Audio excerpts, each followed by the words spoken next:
और अब एक और बड़ी खबर, दिल्ली में कांग्रेस ने हार पर एक बार फिर से मंथन किया। करण दलाल की अध्यक्षता में जो कमेटी बनाई गई है उस कमेटी की फिर से बैठक हुई। सभी लोग जो इस कमेटी के सदस्य हैं वो भी बैठक में शामिल रहे।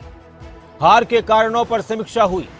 महाराष्ट्र में कांग्रेस की हार हुई है, हरियाणा में कांग्रेस की हार हुई है। इसको लेकर भी 9 दिसंबर को कांग्रेस की एक मीटिंग होने वाली है। एक बयान आपको सुनाते हैं करण दलाल का मीटिंग से पहले का, और फिर मीटिंग के बाद क्या कुछ हुआ वो भी आपको सुनाएंगे। ये पहली दफा हरियाणा में इतनी चुनाव याचिकाएं दायर हुई हैं जिसमें इलेक्शन कमीशन, ईवीएम, सरकार की मशीनरी, पुलिस अधिकारी, प्रशासनिक अधिकारियों ने सरकार के हाथों में खेल करके जनादेश का जो अपमान किया है, और भाजपा जो चुनाव बहुत बुरी तरह से हारी हुई थी उनको चुनाव में जिताने का जो ये साजिश हुआ है, उसके लिए जो हमारी कमेटी ने तथ्य इकट्ठे किए हैं, चुनाव याचिकाएं दायर की गई हैं, सुप्रीम कोर्ट में याचिकाएं दायर हुई हैं, सुप्रीम कोर्ट के आदेश के मुताबिक कई दरखास्तें लगाई गई हैं। तो ये पहली दफा इस देश के अंदर इस तरह का अविश्वास चुनाव आयोग के खिलाफ होने जा रहा है। ईवीएम की कारगुजारी पर शक और शुबा दिखाई दे रहे हैं।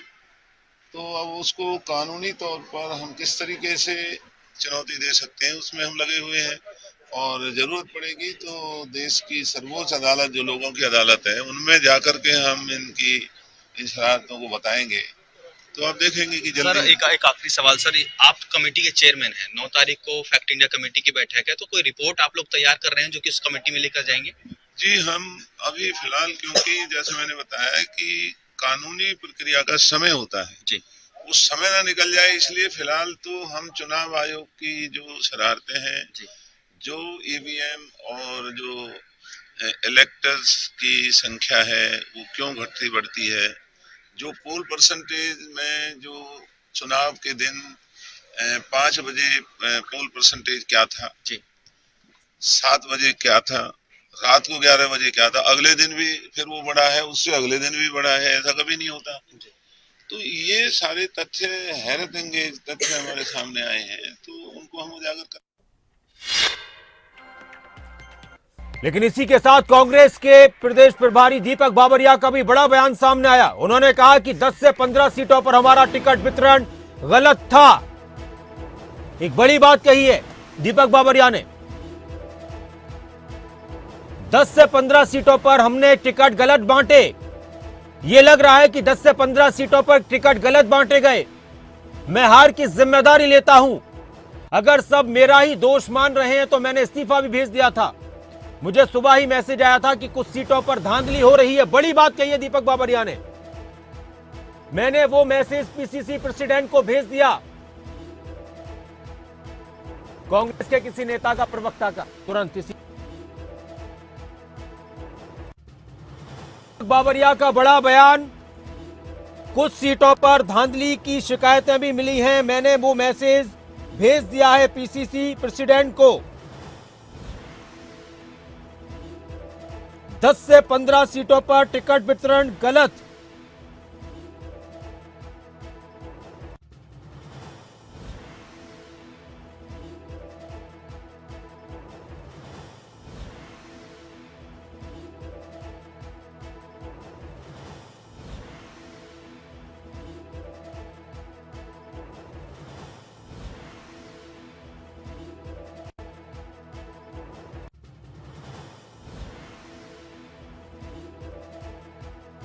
दीपक बाबरिया का बड़ा बयान। मैं हार की जिम्मेदारी लेता हूं अगर सब मेरा ही दोष मान रहे हैं।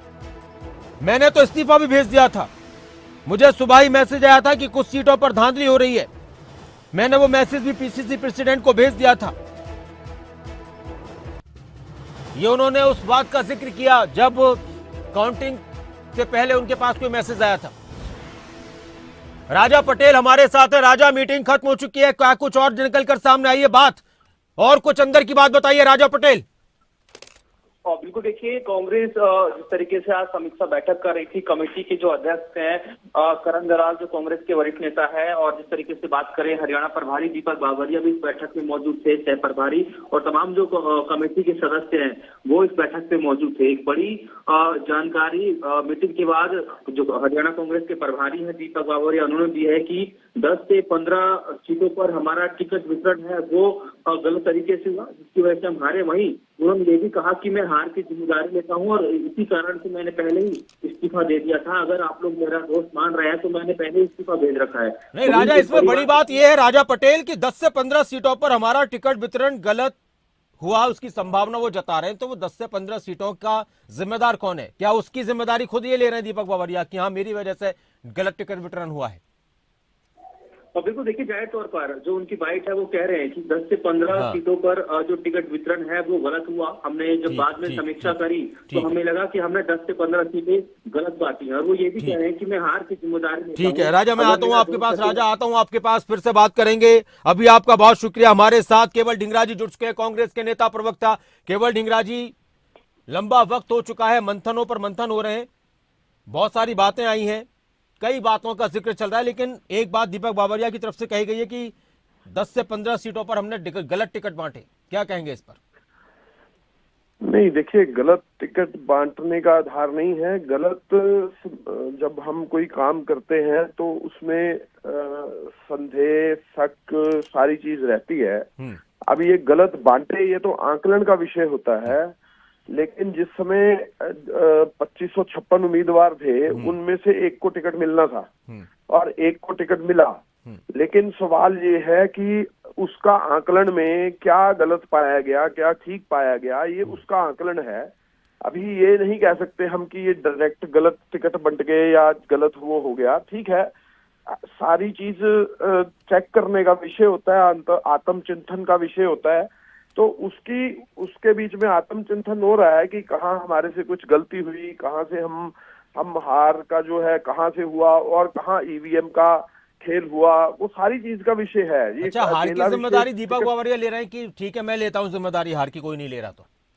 तो ठीक है, प्रभारी जो है वो प्रभारी जो होते हैं, हाँ। जिनके एवज में टिकट का वितरण होता है, तो जिम्मेवारी तो उनकी होती ही है, इसमें तो कोई दो राय नहीं है। एआईसीसी के द्वारा और जो कमेटी बनती है उसी के द्वारा टिकट वितरण होता है। लेकिन सवाल ये है कि इसके बीच में और भी बहुत कारण है, सिर्फ एक टिकट वितरण ही कारण नहीं है। ईवीएम का खेल भी बहुत बड़ा कारण है, परसेंटेज ऑफ वोट बढ़ने का भी बहुत बड़ा कारण है।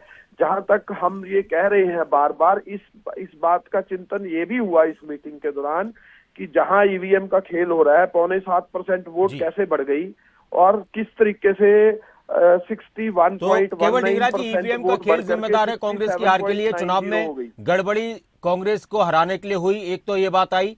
कांग्रेस की गुटबाजी कांग्रेस की हार का जिम्मेदार है, कांग्रेस का संगठन न होना कांग्रेस की हार का जिम्मेदार है, कांग्रेस के नेताओं का अति आत्मविश्वास कांग्रेस की हार का जिम्मेदार है। देखिए, आप पिक एंड चूज कर सकते हैं। हाँ। लेकिन जो वहां पे आकलन हो रहा है, मैं तो वो बताऊंगा, लेकिन आपको वो हजम शायद नहीं होगा, क्योंकि मैं जो बात कह रहा हूं आपको कि 61.19% वोट जो बढ़कर के 67.90 वोट 2 दिन के बाद कैसे बढ़ गई, इसके बारे में कोई सवाल नहीं पूछना चाहता, इस बारे में कोई जवाब नहीं देना चाहता, इस बारे में कोई बात नहीं करना चाहता, क्योंकि सबको ये लगता है कि मीठा मीठा बोलो और भाग जाओ। ये सवाल नहीं है ना।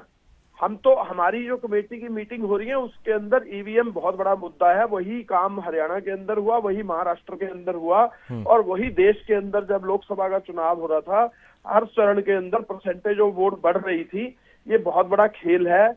या ईवीएम के ऊपर चुनाव हो या ईवीएम के बैलेट पेपर पे चुनाव हो, ये बहुत बड़ा विषय है। क्योंकि जो इस समय जो चुनाव आयोग है वो एक तरह कठपुतली की तरह जो है भाजपा सरकार की बनकर काम कर रहा है। ये बहुत बड़ा विषय है। इस विषय पे बात जरूर करनी चाहिए और ये मंथन के बीच में और चर्चा के बीच में भी बात रही है। और ये जो चर्चा है, वैसे केवल ढींगरा जी, आपको नहीं लगता कि आपकी पार्टी को अगर कोई साथ नहीं दे, लेकिन कम से कम आपकी पार्टी को एक ऐसी मुहिम चलानी चाहिए कि अगर या तो ईवीएम के बिना वोट कराएं या फिर हम चुनाव ही नहीं लड़ते, ऐसा होना चाहिए? बिल्कुल, खड़गे जी ने ये बात कही है कि हमें तो बैलेट पेपर पे चुनाव चाहिए, हमें ईवीएम पे चुनाव नहीं चाहिए। इसकी मुहिम शुरू होगी। इस बात की चर्चा मीटिंगों में भी रही है और इस बात की चर्चा अब भी हो रही है कि हमें जो है बैलेट पेपर के ऊपर ही चुनाव चाहिए। अदरवाइज चुनाव का जो है इसके बारे में बातचीत जो है, मतलब ये भी हो सकता है कि कांग्रेस किसी राज्य में, आने वाले किसी राज्य में अगर चुनाव होते हैं और ईवीएम पर ही चुनाव होते हैं तो कांग्रेस बहिष्कार भी कर दे, हो सकता है? नहीं, अभी हमारा आकलन चल रहा है इस अच्छा, बात का, फैसला तो नहीं हुआ है, फैसला हो ठीक, जाएगा ठीक, इस बारे में भी। और आपको एक बात मैं और बड़े क्लैरिटी में बताऊंगा, जी। एक दिन ईवीएम का भांडाफोड़ देश के अंदर भी होगा और प्रदेश के अंदर ठीक भी है। होगा, तब जो है उस समय मीडिया का रोल क्या रहेगा, देश का रोल क्या रहेगा, और ये जो 11 साल मोदी का राज रहा इसका रोल क्या रहेगा, और इसके अंदर जो जितनी गड़बड़ हुई, कितना गड़बड़ झाला हुआ, उसका जो रोल क्या रहेगा। जिस तरह से हमारे देश के अंदर कर्जा लगातार बढ़ रहा है, महंगाई लगातार बढ़ रही है, और हम जो है दूसरे देशों के मुताबिक हम बिल्कुल नीचे की तरफ जा रहे हैं, इसका जो है झोल क्या रहेगा, हमारे देश की प्रगति क्यों नहीं हुई, इसका झोल रहेगा। ये सारी बातें सारी चर्चा का विषय आएंगी कि जो लोग ईवीएम के थ्रू वोट लूट करके प्रधानमंत्री बने, ईवीएम के थ्रू वोट लूट करके चीफ मिनिस्टर बने, ईवीएम के थ्रू वोट लूट कर हम जो है सत्ता पे काबिज रहे, ये बहुत बड़ा झोल रहेगा। ये सारी चीजें चर्चा का विषय में आएंगी कभी ना कभी। बहुत बहुत शुक्रिया आपका केवल ढींगरा जी हमारे साथ जुड़ने के लिए। कांग्रेस के नेता प्रवक्ता केवल ढींगरा कह रहे हैं कि ईवीएम का सच एक दिन देश के सामने आएगा। वहीं दीपक बाबरिया ने कहा कि मेरा दोष है तो मैं हर की जिम्मेदारी लेता हूं, टिकट वितरण में गलती हुई है, 10 से 15 सीटें गलत बांटी गई हैं,